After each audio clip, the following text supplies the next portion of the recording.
రాజకీయంగా ప్రత్యర్థుల మీద కక్ష తీర్చుకోవడానికి ఈ కూటమి ప్రభుత్వం ఉపయోగించుకుంటూ ఉంది. మీరు లేటెస్ట్గా చూసినట్లయితే సరే రాజకీయంగా స్కాములని లేదా మరొకటని వైఎస్ఆర్ కాంగ్రెస్ పార్టీకి చెందినటువంటి నాయకుల మీద కేసులు పెడుతున్నారు, లోపల పెడుతున్నారు, బెయిల్ మీద బయటకు వస్తున్నారు. ఇది ఒక పర్వంగా సాగుతూ ఉంది. మళ్ళీ రెండొక కోణంలో చూస్తే సోషల్ మీడియా యాక్టివిస్టులు, సోషల్ మీడియాలో యాక్టివ్గా ఉండి ఇన్ఫ్లుయెన్సర్గా పనిచేస్తున్నటువంటి వ్యక్తులు ఈ కూటమి ప్రభుత్వాన్ని కన్స్ట్రక్టివ్గా విమర్శ చేస్తున్నటువంటి వ్యక్తుల్ని అరెస్ట్ చేసేయాలనేటువంటి పథకం ప్రకారం అరెస్ట్ చేస్తూ ఉన్నారు. రీసెంట్గా తెలంగాణలో కేవీఆర్ అనే ఒక యూట్యూబర్, ఒక ఇన్ఫ్లుయెన్సర్, ఉస్మానియా యూనివర్సిటీలో గోల్డ్ మెడల్ సాధించినటువంటి వ్యక్తి, జర్నలిస్ట్. అతను రెడ్ బుక్ని ఎర్రి బుక్కు అన్నాడని దాన్ని వక్రీకరించి ఎర్రి బుక్ అని లేదు, ఆ ఎర్రి బుక్ బదులు ఒక బూతు పదం పెట్టి కేసు పెట్టారు. పెద్ద పోలీసు బలగాలతో వెళ్లి ప్రొసీజర్ ఫాలో అవ్వకుండా ఆయన అరెస్ట్ చేసి తీసుకొచ్చారు. ఆ సందర్భంలో వారి సతీమణిని నెట్టేసేటువంటి ప్రయత్నం, ఆమెని అవమానపరిచే ప్రయత్నం చేస్తే ఆమె కంప్లైంట్ ఇస్తే మన ఆంధ్ర పోలీసుల మీద తెలంగాణలో కేసు కూడా రిజిస్టర్ చేశారు. ఈ విధంగా సోషల్ మీడియాలో ఈ కూటమి ప్రభుత్వాన్ని విమర్శిస్తున్నటువంటి సోషల్ మీడియా యాక్టివిస్టుల మీద కక్ష తీర్చుకునే కార్యక్రమం చేసేటటువంటి పద్ధతుల్లో ఇవాళ రాష్ట్ర ప్రభుత్వం పనిచేస్తున్నది. చాలా దురదృష్టకరం. దానితో పాటు సెన్సేషనల్గా మనం చూస్తున్నాం, యూట్యూబ్లో ఏది చూసినా 2-3 రోజులు అదే వస్తుంది. ప్రశ్నారావణ్ అరెస్ట్, విడుదల, ప్రశ్నారావణ్ మళ్ళా అరెస్ట్, మళ్ళా విడుదల. ఆగిందా? ఆగలా. మళ్ళా అరెస్ట్, మళ్ళా విడుదల. అంతటి తాగిందా? 3వసారి కూడా ఆగల. 4వసారి మళ్ళా అరెస్ట్, మళ్ళా విడుదల. 5వసారి అరెస్టు నెల్లూరు సబ్ జైలుకి, నెల్లూరు జైలుకి, సెంట్రల్ జైలుకి. ఇప్పుడు ఆగింది. ఎంత దుర్మార్గం ఇది! ప్రశ్నారావణ్ అనే వ్యక్తి మా పార్టీ కాదు, ఈయనే కాదు, కేవీఆర్ కూడా మా పార్టీ కాదు, మా పార్టీ యాక్టివిస్టులు కాదు. వారికి జర్నలిజంలో ఉన్నటువంటి అనుభవం మేరకు వారికి కొంత భావాజాలం ఉంటుంది, వారి ఐడియాలజీ. ఆ ఐడియాలజీ ప్రకారం ప్రజల్ని కన్విన్స్ చేయడం కోసం వారు అనేక రకాలుగా ప్రయత్నం చేస్తూ ఉంటారు. యూట్యూబ్లో జర్నలిస్టులుగా వాళ్ళని ఇష్టం వచ్చినట్టు అరెస్ట్ చేసేస్తారా? తప్పు చేస్తే కేసు పెట్టండి, తప్పేం లేదు, ఎవ్వరికి అభ్యంతరం లేదు. వాళ్ళు తప్పు చేసిన జర్నలిస్టులుగా లేదా అభ్యంతరకరమైనటువంటి మాటలు మాట్లాడినా మీరు కేసు పెట్టండి, అరెస్ట్ చేయండి, కోర్టులో ప్రొడ్యూస్ చేయండి. దీనికి ఎవ్వరూ అభ్యంతరం పెట్టరు. కానీ మీరు చేస్తున్నది ఏమిటి? ఇక్కడే మేము అభ్యంతరం పెడుతున్నాం. వైఎస్ఆర్ కాంగ్రెస్ పార్టీ ఇలాంటి ప్రక్రియని, వాళ్ళ ఐడియాలజీ పక్కన పెట్టండి, వారు మాట్లాడినటువంటి మాటలకు మించి కేసులు పెట్టడం, కేసులు పెట్టి అరెస్ట్ చేయటం. నేను తెలియగలుగుతానండి, ఒకే ఇన్సిడెంట్, ఒక నేరం అనుకుందాం కాసేపు, ఆ నేరం మీద ఎన్ని కేసులు పెడతారండి ఈ రాష్ట్రంలో? ఎన్ని కేసులు పెడతారు? నా మీద 36 కేసులు పెట్టారు. కోర్టు ఏం చెప్పింది?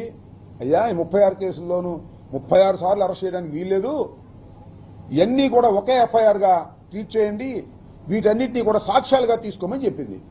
సేమ్ ఇవాళ ఏంటి తీసుకొచ్చారు, పీఠాపురంలో పెట్టారు. ఎవరిని? ప్రశ్నారావణ్ణి పీఠాపురంలో పెడితే పీఠాపురం కోర్టు వారు అబ్బే ఈ కేసు అరెస్ట్ చేసేది కాదు అని వదిలేశారు. ఈ కోర్టు వదిలేసిద్దా, ఇంకో కోర్టుకు వెళ్దామని చెప్పేసి అదే కేసులో మళ్ళీ అరెస్ట్ చేశారు. తీసుకెళ్లి సత్వరంలో అరెస్ట్ చేశారు, అక్కడ కోర్టులో పెట్టారు. వాళ్ళు కూడా అన్నారు, అయ్యా ఈ కేసు ఏమీ లేదు, తీసేయి అన్నారు. అయ్యారా? ఆగలా. మళ్ళీ మచిలీపట్నం తీసుకొచ్చారు, మచిలీపట్నంలో మళ్ళీ అరెస్ట్ చేసి కోర్టులో పెట్టారు. మచిలీపట్నం మ్యాజిస్ట్రేట్ గారు కూడా అబ్బే దీనిలో కూడా ఏమీ లేదే, అసలు అరెస్ట్ చేసే పనే లేదు, ఇచ్చేయమన్నారు. అక్కడికైనా బుద్ధి వచ్చిందా మీకు ప్రభుత్వానికి? రాలా. అక్కడి నుంచి నక్కబెల్లి తీసుకెళ్లారు, అక్కడ ప్రొడ్యూస్ చేశారు. అక్కడ కూడా బుద్ధి వచ్చిందా? అక్కడ కూడా ఇబ్బే ఇది అరెస్ట్ చేసే కేసు కాదు వదిలేయమన్నారు. అప్పుడు అసలు కేసే మార్చేశారు.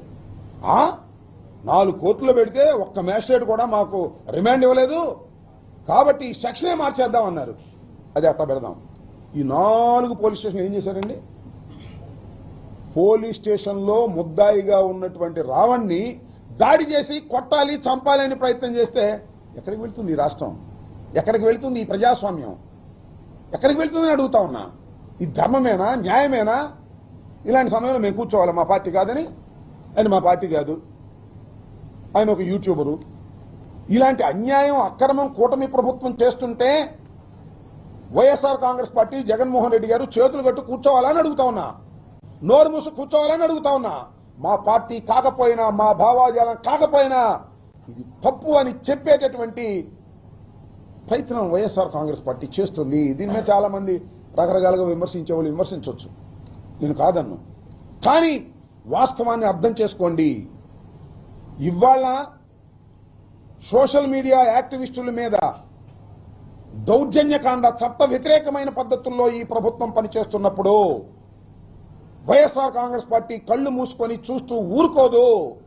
వి విల్ సపోర్ట్ ద అక్యూజ్డ్. ఎవరైతే అన్యాయంగా, అక్రమంగా ఉన్నారో వాళ్ళ మీద యాక్షన్ తీసుకునేటటువంటి కార్యక్రమం కూడా చేస్తామనేది కూడా మా ప్రయత్నం మేము చేస్తున్నాం. అంతేకాదు ఏమండి, చివరికి ఏం చేశారండి? ప్రశ్నారావణ్ణి, ఆయన పేరు ప్రశ్నారావణ్ కాదు, వాస్తవంగా ఆయన పేరు బచ్చలకూరి జోసఫ్. ఆయన్ని ఈ 4 కోర్టుల్లో బెయిల్ ఇచ్చేసింది కాబట్టి అసలు సెక్షనే మార్చేద్దాం అన్నారు. ఏమి సెక్షన్ అది? దుంపదేగా. యుఏపిఏ అంట. అదేంటి? Unlawful activities prevention act. టెర్రరిస్టుల మీద పెట్టేటటువంటి కేసు పెట్టారు, టెర్రరిస్టుల మీద. ఇప్పుడు ఎక్కడ పోతాడు మ్యాజిస్ట్రేట్ గారు? ఇప్పుడు న్యాయస్థానం ఎట్ట వస్తుందో చూస్తాం అని న్యాయస్థానాన్ని సవాల్ చేశారు. న్యాయస్థానాన్ని. ఎందుకంటే ఈ యాక్ట్ పెడితే, ఈ సెక్షన్ పెడితే లోయర్ కోర్టు బెయిల్ ఇవ్వడానికి వీల్లేదు. అందువల్ల లోయర్ కోర్టుల మీదే ఛాలెంజ్ చేసే పద్ధతుల్లో ఇవాళ వక్రీకరించి ఒక తప్పుడు కేసు పెట్టారండి. తప్పుడు కేసు రావణ్ మీద. రావణ్ మావాడు కాకపోవచ్చు, మా పార్టీ కాకపోవచ్చు. వాళ్ళ సతీమణి చెప్పింది మాకు ఏ పార్టీతో సంబంధం లేదు అని. ఇలాంటి తప్పుడు కేసు పెట్టి ఉగ్రవాదుల మీద పెట్టేటటువంటి కేసుని ఒక యూట్యూబర్ మీద మిమ్మల్ని ప్రశ్నిస్తున్నాడనే ఉద్దేశంతో మీరు పెడితే మేము చూస్తూ ఊరుకోవాలా? వైఎస్ఆర్ కాంగ్రెస్ పార్టీ ఈ తప్పును తప్పు అనకూడదా? తప్పును తప్పు అంటాం. అతనుకు అన్యాయంగా కేసులు పెడుతున్నారు కాబట్టి మా వైపు నుంచి కోరితే లీగల్ యాక్షన్, లీగల్ సపోర్ట్ కూడా చేస్తామని జగన్మోహన్ రెడ్డి గారు చెప్పడం జరిగిందని మనం చూస్తున్నాం. కాబట్టి ఇవాళ ఒకసారి చూసినట్లయితే మీరు, కేవీఆర్ మా పార్టీ కాదు, రావణ్ మా పార్టీ కాదు, చచ్చిపోయి బూడిదైపోయినటువంటి సాయికృష్ణ మా పార్టీ కాదండి. ఆయన జనసేన. అంతేకాదు పేరుపోగు క్రాంతి కుమార్ మా పార్టీ కాదండి, ఆత్మహత్య చేసుకున్నాడు. పోలీస్ హెరాస్మెంట్కి భరించలేక ఆత్మహత్య చేసుకున్నాడు. అతను మా పార్టీ కాదు, తెలుగుదేశం. తెలుగుదేశం రావాలి రావాలి రావాలి అని, చంద్రబాబు ముఖ్యమంత్రి కావాలి కావాలి అని దేశమంతా తిరిగాడు నాన్న. మా పార్టీ కాదు. ఇటు వదిలేస్తామా?